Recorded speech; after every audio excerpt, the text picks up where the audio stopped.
I wish I would have known, honestly, how easy it is that I could have been doing this while I was working. I Right. easily, in my free time, could have done this.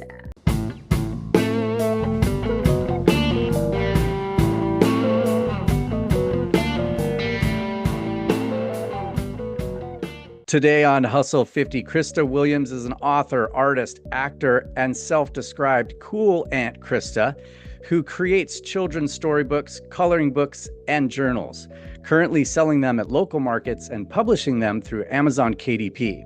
Proudly ADHD, clean and sober since 2002, and a retired roller derby skater and coach, she brings the same fearless energy to her creative business that she brings to everything else in life. Krista, welcome to Hustle 50. Hi, thank you for having me. I've known you for a while. You've never been someone who does things sort of halfway. You know, I've seen you do so many creative things. Just at the top of this interview, why don't you tell people, just so we keep focused on like what we're trying to talk about, what you're doing now, like what's going on right now with you and the publishing of things and that sort of thing. Well, right now I am like in a, I don't know what you call it, like a personal renaissance. I was recently laid off of my job of 21 years, and so I had to rethink everything I'm doing. And right now I'm putting my feelers out there. Like you say, I don't do anything like half-assed, but I feel like I constantly start things and don't finish, which is very ADHD. So I have to really focus on those things, but I am writing storybooks. I did write one about ADHD and one about recovery, and then I'm expanding as I learn and grow. So after not to get ahead of myself, but I'm adding to the things that I'm creating as I see a need for them, not just in the world, but in my business. You went from Starbucks basically for 19 years 21. and 21, sorry, and running a roller derby league to publishing books. What was the actual moment you thought, okay, this is what I'm going to do? I am a person who relies a lot on faith, and I have a very specific moment. I was getting my oil changed, and it was one of those times where you have to get like a 30,000-mile tune-up. So I had come with my laptop and I was just hanging out, and I prayed, and I was just sitting there like, what am I going to do with my life? Because like I didn't know at that point. I had recently taken a class in self-publishing, and then a voice just spoke to me, and they were like, you should write a kid's book about recovery. And I was like, I don't even know how to do that. And then I had my laptop there, so I just started to brainstorm. Yeah. And I ended up making the complete outline before I even left the dealership for my first book.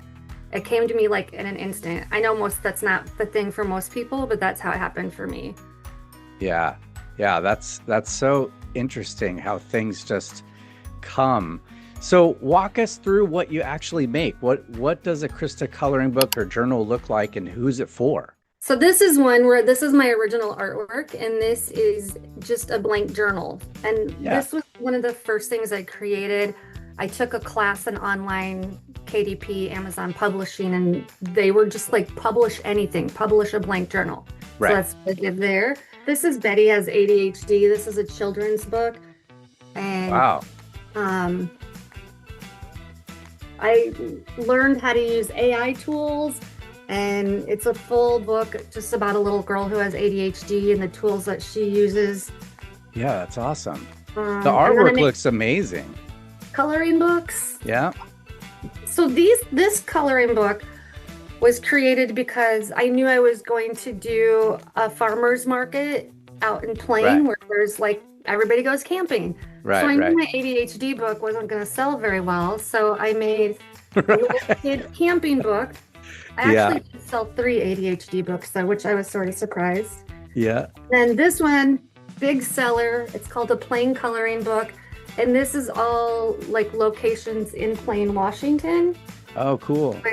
And so these sold really well too. Just like here's the church in Plain. Right. Right. Um, All the little landmarks that you walk by to go to the River Rock and all that other stuff. Yeah, the rocks in there. Yeah. I have a kids activity book, which goes with the Mommy Goes to Meetings book. So it's so the kid can have their own blue book. So if you're in 12 Oh, step yeah. recovery, You have a blue book. This is the kids' version. That is awesome. And I just love the artwork. It looks amazing. And so, how do you go from an idea to a finished product on Amazon? Like, what does that workflow look like day to day, especially with an ADHD brain? I have this. So this is Betty as ADHD. I storyboard out. So a kid's book has anywhere from like 16 to 20 pages. So I storyboarded it out, what Yeah. I first wanted. And then, and I carry this with me in my bag. You see some of it's in pen and some of it's in pencil because I wrote at different times. Like probably some of your viewers, I am new to things like AI tools and publishing and all of that.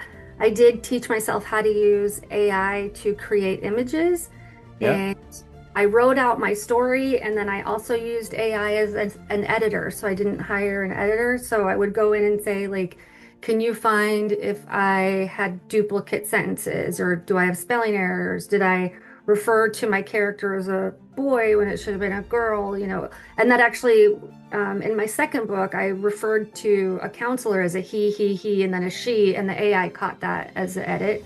Right. Um, Right. I learned how to do things in Canva, so I write it out in Canva, and then I use that editing, and I create the images in another AI tool, and I have to download them there. Once you package that all up, you go to Amazon KDP and you upload it there. But there's a whole lot to do with that too. You have to set up your account, Yeah. link your bank. What AI tool do you use for the image editor? I use Leonardo AI. That's like the main one I use. I also have Super Grok because sometimes Super Grok can fine tune things. Like I'll create things in Leonardo AI. Yeah. And then, but there's also like you use coins there. So you don't want Right. to You don't want create to a ton burn of through images. tokens. Yeah. Yeah. Yeah. And I can take my images that I've created in Leonardo AI and put them into Grok, and Grok will make them a coloring book page. And that way I don't have to spend my coins on the Leonardo to make a coloring book. Right. Right. Okay. And so for anyone who has no idea what Amazon KDP is, can you break down just high level, like how it works and why you chose it over other ways to sell online?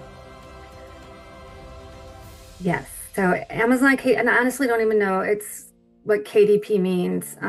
It's like it's It's print like, on demand for books, and yeah. it's Amazon's version of that, and it's for like the blanks, journals, coloring books, and actual books.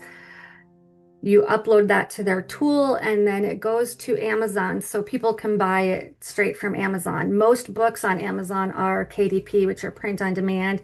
And as an author, I can order author copies, and they're anywhere like $3 to $4, depending on the size of the book.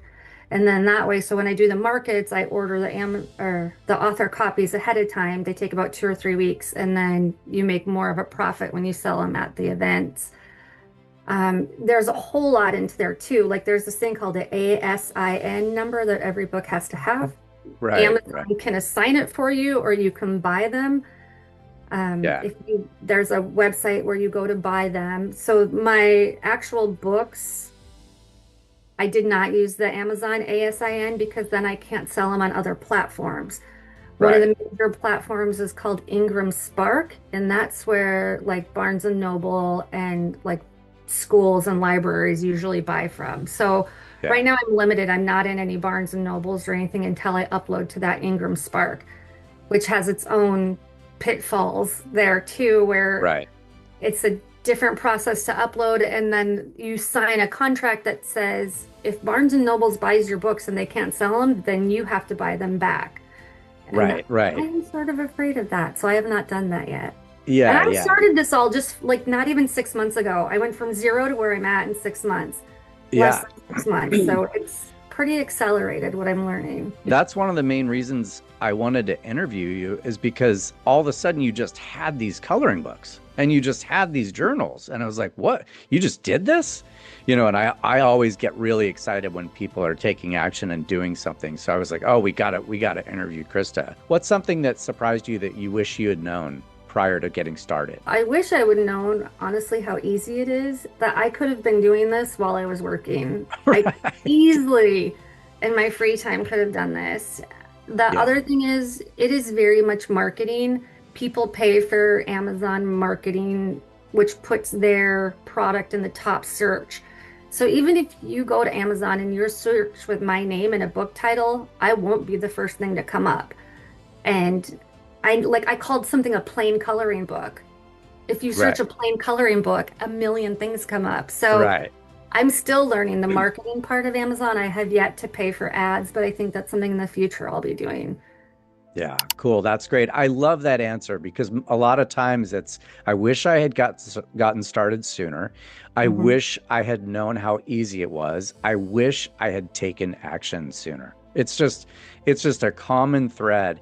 And this is sort of why I'm doing this channel is I think that people could use a little bit of motivation and sort of like reminder like, hey, there's all this opportunity for you to do this really cool stuff. You may not make $1 million overnight. You may have to stick with it for a while. But geez, like of all the things I could be doing, especially in your case where you're super sort of creative and odd in these weird, like expressive ways and really cool ways, now you can sort of take that energy and put it towards something that might actually serve you creatively, but make you some money, Yeah. which is just like awesome. I have a large inventory of books to sell. I've bought a printer, I bought a laminator, I've Yeah. paid for like my ISBNs, I've paid for the online class that I took. So like that's also why I wish I would have started when I had a job because it's not yet making money, but um I Yeah. believe in the future it will. You're in the beginning stage. That's another thing I wanted to point out is so far the interviews I've done are people that have established things or were just sort of successful right out of the gate with marketing spend.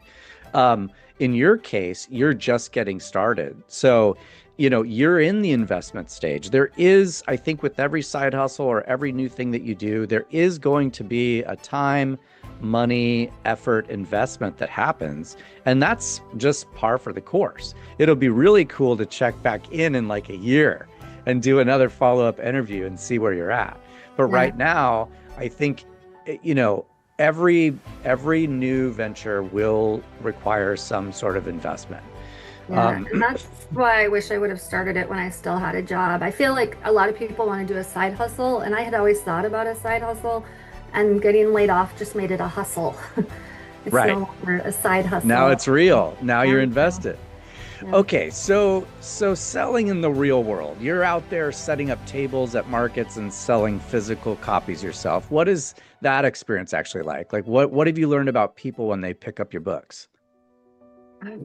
I really love that part of it, and I think that is one thing that's drawn me toward this in general is that I love meeting people in person and talking with them. And like I just had a book market this weekend. It was 3 hours long, and I got to meet a ton of really interesting people. And two of them, like my storybooks are very emotional, and there were people who came up to me and like one, their kid just got diagnosed with ADHD and they got the book for their kid and they started to tell me their story. And another woman was there who is in recovery. She's been in recovery over a decade, but her children are less than 10 and they don't know she's in recovery. So she Uh, ended up buying the book because she eventually wants to tell them and thought this might be an easy way to let them know what she does and where she goes. And so just the people really open up to you and you said like I don't know, I got, a little emotional meeting some of these people. And I think that's one of the gifts of life is the real world connections that we have with people. And you and I are both like in recovery. So like it just felt like being in a like in a meeting or something that people were sharing like really intimate things about themselves. And I was like, damn.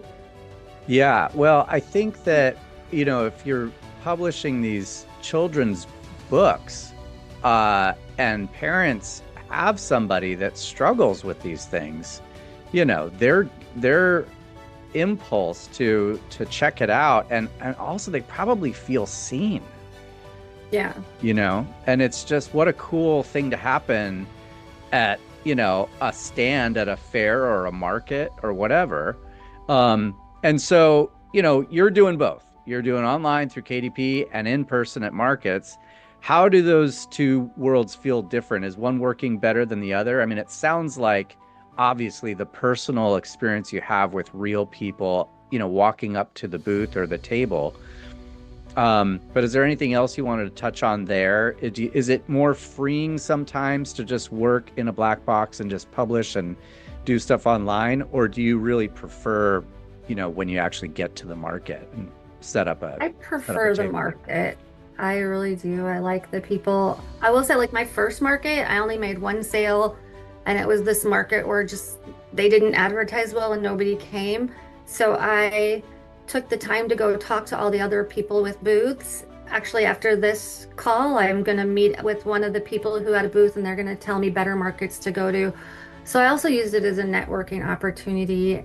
I also learned what will sell and what won't, and like how to set up a booth. So even if it wasn't successful financially, I used it as a learning opportunity. Yep. Um, Yep. It's all and I'm, investment and learning right now, right? yeah, and I'm just a really a people person. I don't like when someone comes up to the booth and I talk to them, I don't feel like such a salesperson as when I'm like online and be like, hey, buy my book, buy my book. And then it feels like an authentic hustle versus like someone came up to me. I'm allowed to like sell hard because they came to me. Right. Totally. I did my very first video. I scripted it and I, kind of really wanted to get a very singular message out there. And it was crazy. I really didn't like doing a scripted, just me talking to the camera. And then I did some more research and it was like, oh, this is going to be the case for anybody starting out a new thing. I mean, I've been running marketing and selling, web design and marketing for years, but I'm usually talking to another person where it feels natural. I can go off their cues. I understand how to talk to people. I didn't really understand how to talk to the screen.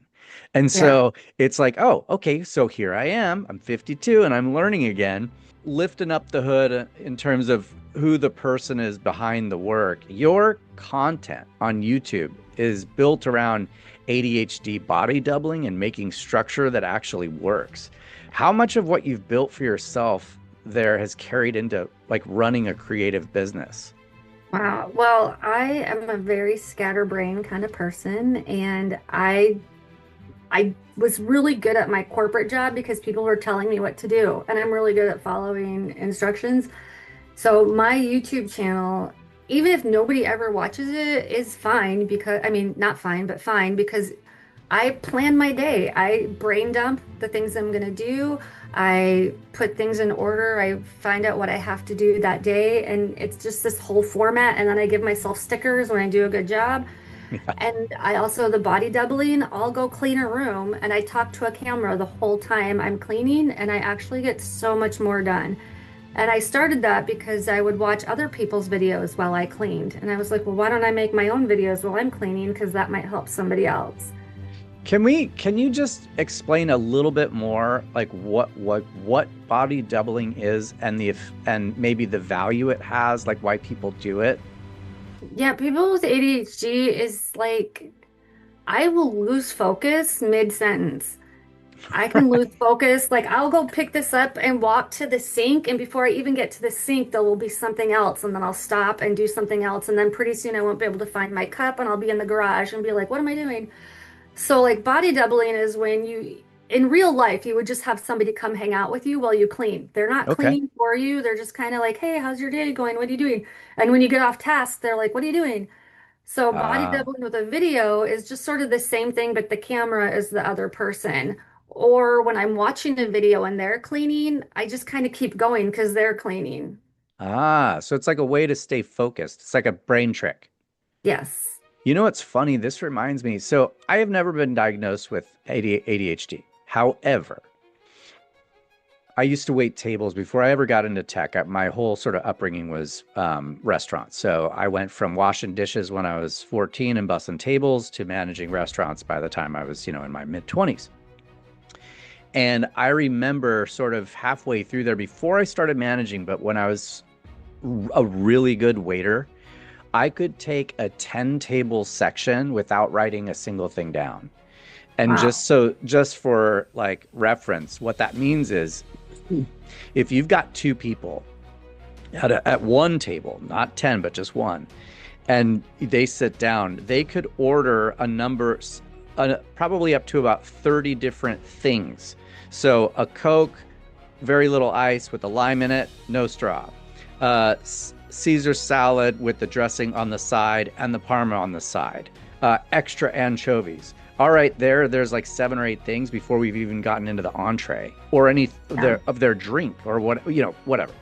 So I could take a 10 table section without writing anything down. So that meant I could have at any given time about 400 things in my brain going on. I would sing jingles in order to keep my brain straight from the table to the to the point of sale system. I would sing jingles. I would sing like commercials like car toys a better way to go. I would Yeah. say that like thousands of times, or I would sing like Christmas songs, but I'd sing them sped up, and people would be like, why are you doing that? And I would go, I don't know, I think it keeps my brain focused.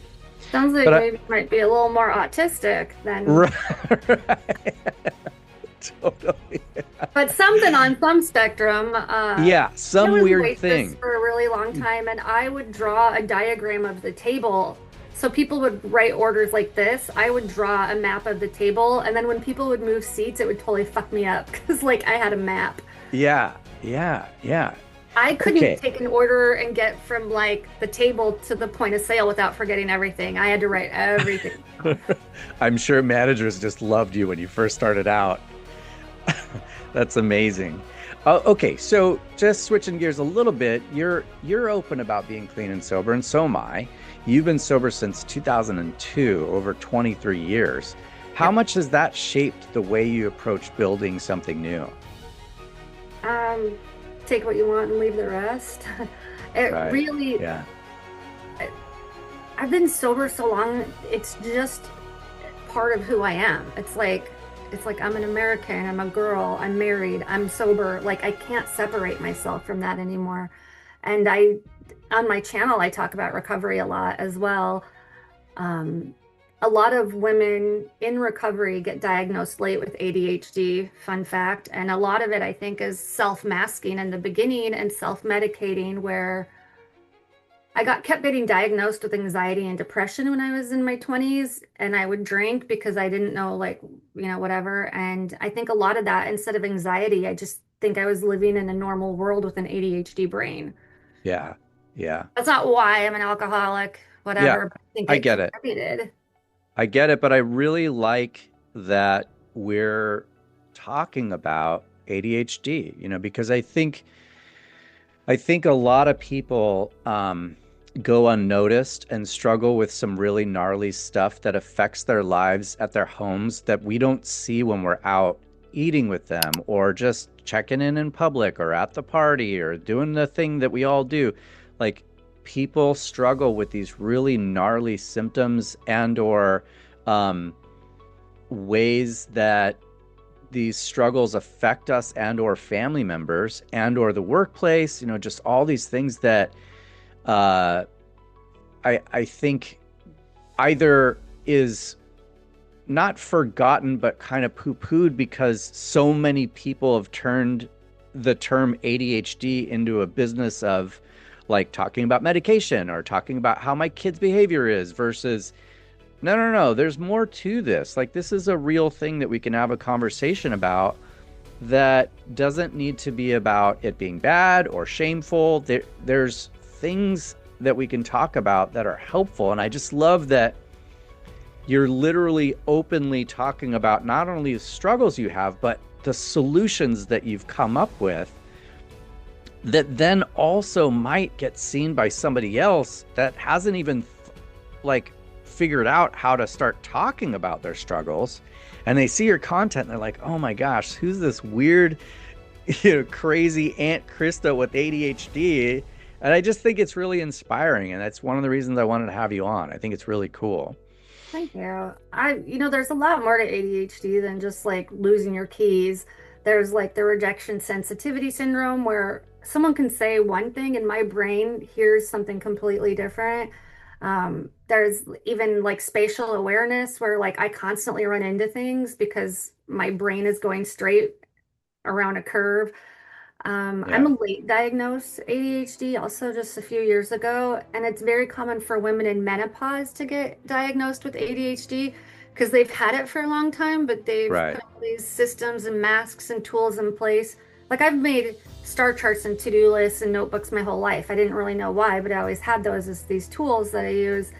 And then in menopause, before I got hormone balanced out, like my brain just started to freak out, and it was just like ADHD on steroids. And that's when I got diagnosed. Yeah. And so this, the Cool Aunt Krista brand, it to me is very you because I've known you for 20 plus years. Yeah. It's quirky, it's warm, a little chaotic. Is that a persona just for people that like are watching your content? Because we're going to put those links in the description. Is that persona at all, or is it just you? It's just me. Right. It is, I am, I feel like I'm constantly toning down the crazy. Like, Right. and if you've seen any of my videos last week, I kind of let it go. Like, I'm wearing costumes and working out and just filming weird stuff. I mean, I'm always the person who's like, let's wear a costume to go skiing. You know, Right. I ski with our friend Sarah, and I'm like, Yeah. let's put on Oh, costumes. I've seen you in rainbow tutus and stuff skiing. I've seen it. Yeah. Yeah, that is really me. And I did, again, like AI's here, whether people hate it or not. I used AI to come up with Cool Aunt Krista.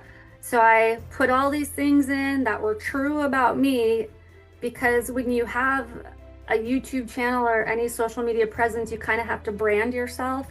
Yep. Um, and I'm not a mom, but I feel like I give advice. But I feel Yeah. like I'm a person that you can trust with your secrets. So, and that's already true about me. So Cool Aunt Krista was just like, let me help you. I know things. I'm smart. But it's like mom advice, but not from a mom. Yeah, and you're using AI to help you really focus on how to frame this. You're not using AI to duplicate yourself or create a different persona or be a faceless YouTube channel. You're just using it to help you stay focused, which is like a research tool. So I think that's great. And I think that the more people accept that and see how it it really saves them time and isn't faking anything. It's just helping project manage their brain. I A lot of people will start using it more. I used it for every step on the Amazon KDP. Like Yeah. I would take a screenshot and put it in AI and go, what am I supposed to do here? Like, what does Yep. this mean? Like, what keywords should I use? How much Yep. should I price this? Because there's things that I don't know, and of course I could look it up, but AI looks it up for me, and you still have to use your own judgment and logic and how things work because AI can be wrong on things. Yep. I also use AI when I play video games. I play Skyrim and I'll be like, I'm at this place. What do I do? And sometimes Right. it's wrong. And I'll be like, can you check again? And they're like, oh, it's a different cave. So I Right. like, I know AI is wrong sometimes, but it's also a really, as long as you use it as a tool and not the thing, I think it's great. Yeah. Yeah. It's a tool. Totally. I 100% agree, because I started this channel out of fear that people are going to be really left, holding the bag, and not, the bottom's going to drop out and they're not going to know what to do next. And if they need some inspiration and ideas, they can download the ebook. It's free. They can watch these interviews. They can get inspired and go, oh yeah, I'm 50 plus years old. I have like 10 skills I could go make money doing right now. And then it just kind of guides them. I built this so people can start, doing things that they already know how to do to earn income.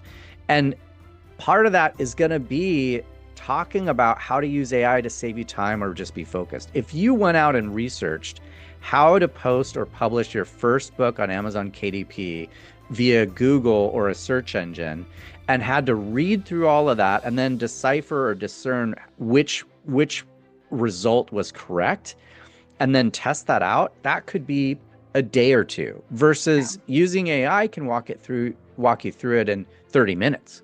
Mm. So it's just about time savings and being efficient and using things um, to help serve you when you want to get something done, especially digital or something on a screen. Yeah. So looking ahead, where does this all go? Like if you fast forward 2 or 3 years and things are going well, what does that look like for you and going to markets or your depth of product or your Amazon KDP store or your YouTube channel? Like where do you think what would look amazing a few years from now? I do have my irons and a few other fires. Like I'm getting my headshots for acting this week, and I hopefully will be making commercials and be in movies, as well as have my book series completed. So I've only written two children's books, but I have storyboarded six more that I'm Right? working on. And I would like to have my books be in a market where they can help people. So I'll like it's called the Recovery Raccoon series. And so each book is something that a little kid might emotionally have to deal with that's a heavy topic. So hopefully those books will all be done. I'm also looking into being either a life coach or a sober coach. So I have a meeting in 2 weeks with somebody to look at going back to school for that as well. And they all kind of tie together, like the Yeah. YouTube's ADHD and being weird, the books are ADHD and, life problems, and then to use those experiences to help others. My big thing is in 2 years, I want to make enough money to not have to go back to corporate life and not have to sell my vacation home. Right. That's to be honest, like the big thing. And Yeah. after leaving the corporate world, I'm having so much fun in the past 6 months. It's scary, Yeah. and luckily I'm in a financial position, partly because I did work in a corporate setting for 21 years, that like I have a little wiggle room, not much, but I have some time to figure it out. But in 2 years, I would like to have a stable income of some sort. Yeah, that's great. I love how the answer wasn't like, well, I'd be selling a lot of books and hopefully it brings me income. You right out of the gate, you're like, well, I'm getting headshots. I'm going to be doing coaching. I hope to get some acting gigs. And all of those things are totally possible. Ambitious, yes. But when we think about goals, we want to think really big and then break those things down into more realistic, like what do we think we can accomplish with, in a year, 5 years, down to a month, to a week, to a day. I really like how you're thinking big, and I always tell people, what's your dream job? You know, tell me what your dream job is. Think about that and don't shortcut yourself. Don't shortchange yourself. Let's dream big. Let's think big. And then let's come back down to earth when it comes to like, what can we accomplish to achieve that goal today? Right? What do Yeah, we have in our, go ahead. one of my favorite sayings is people often overestimate what they can do in a month or a year, but they underestimate what they can do in 5 or 10 years. So I realized this year I might not make any money, but all the things I'm doing are setting me up for success in the next 2, 3 to 5 years. Yeah, I really love my favorite word in the English language is dividend. Hmm. Investing time into something, look at the long-term time horizon and stick with a daily action, or a weekly action or a consistent action that gets you that dividend later, where you're not hyper focused on it, but you know that if you keep applying yourself and just taking action, something will come of it and will pay off later, right? Yeah. Um, all right, so someone listening right now has an idea for a book, right? Or a creative product, but hasn't started yet. What do you tell them? I would say you need to storyboard it and like do what I call a brain dump, where you get your ideas onto paper. Um, and then like the best thing I did was take a small class, and it was only like $33, and she went through how to set everything up on Amazon. Right. I wouldn't even have known some of those things. Like AI works as a tool when you know what to ask, but if you don't even know what to ask, it's going to be hard. So I did find a cheap class, and there's a ton of them. But just start it, and start with something small where you can just publish like a journal. And Hmm. once you've got that win under your belt, it's so much easier to be like, oh, I know how to format now. I know how to upload. I know how to set Hmm. up the KDP. I know pricing. Um, the other thing that right now too is there are a ton of free classes online. And they Yeah. might try to sell you something later or they might not. But I've, over the last 5 months, probably taken like 10 different online classes on YouTube. I went to a 3-day Tony Robbins seminar, all these things Right. where you can learn a little bit and it's for free. Yeah. Yeah. Well, okay. So wrapping up, tell us where people can find your books and follow along with everything you're doing. And obviously, I'm going to put all your Amazon links and your social media links down in the description. But tell us really quick where they can find you and anything else that's coming up. I've been really focusing a lot on my YouTube and my TikTok. So, like, if you have those links on there, on Amazon, you can go to my author page, and then that will show you all the books that I have for Yeah. sale. Um, Along with the ADHD stuff, I do just a lot of weird videos, and they're a lot of fun. And people can just go look at YouTube and be entertained. I post my Awesome. dogs, I post workout videos, all kinds of things. Krista, thank you so much for joining us today and coming on this show. I think it's just really cool what you're doing, and I love the way that you're pushing out content, and especially just with what I know about you um, from some of our work together, that you're just an inspiration when it comes to like what you're doing creatively. And the Yeah. content that you're pushing out, I think, just has a lot of legs, and I think it's going to do well. And I wish you all the best. Thanks. I do want to say that, like, I have been in the last few months, they say do the footwork and let God take care of the rest. And you asked me where I'm going to be in like 2 years. I don't really know. And Yeah. not like I'm just like randomly trying all these things, but kind of it feels like that, where like, I'm going to do these books and see where it leads. And it has led to other things. And that's kind of how I ended up looking at the idea of coaching, is people are already asking me to be their coach. I'm like, well, I don't do that yet, Yeah. Yeah. but just keep taking steps forward. And if don't focus too much on the destination, because as long as you keep taking steps forwards, you're going to get somewhere. And Yeah. that's what I'm doing. 100%. I preach it all the time. All right, Krista, thanks so much. Thanks, Roy. Have a great day. Okay. You Okay, too. bye.